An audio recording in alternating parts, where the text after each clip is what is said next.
I'm glad you brought up Iraq, because to me this is the biggest elephant in the room. This week, Secretary Gates was in Iraq, and he said something I sort of predicted this. I said that 50,000 troops that we were going to get down to in Iraq, they never leave, because they never left Germany. Right. You know, they never left Japan, Korea. So Gates this week said, you know what?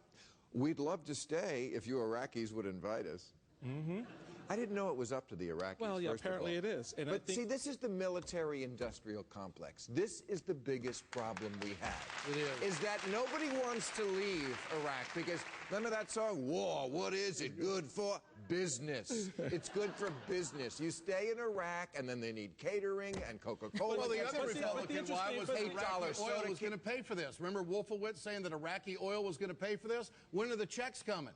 Now they're hoodwinking us into staying in it longer. We shouldn't even be having this conversation about whether they... What do you mean, dude, if you're asking us, we're out of here. Well, first off, let's be clear. Republicans aren't hoodwinking anybody to stay. This is the president's decision through his Secretary of Defense to stay there. The same president who made it very clear as a candidate in the first days of his administration that he was going to get out. And now, not only did he keep the Secretary of Defense from the Bush administration, he adopted the Bush policies for a reason. Now we're at a point where the hard decision's got to be made. Do we stay or do we go, particularly given what's going on or not going on in Afghanistan? And now in Libya, the reality for the administration is coming home to roost in terms of the cost, the expectation at the end, and whether or not they really want us there. You know, we're talking about cutting.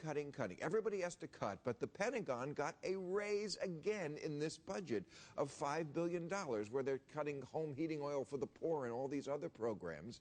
And somehow there's waste, fraud, and abuse all through the government. But the Pentagon, perfect. I would not touch a dime unless you want your kids to be speaking Libyan. We have to keep it exactly as it is, or raise it every year.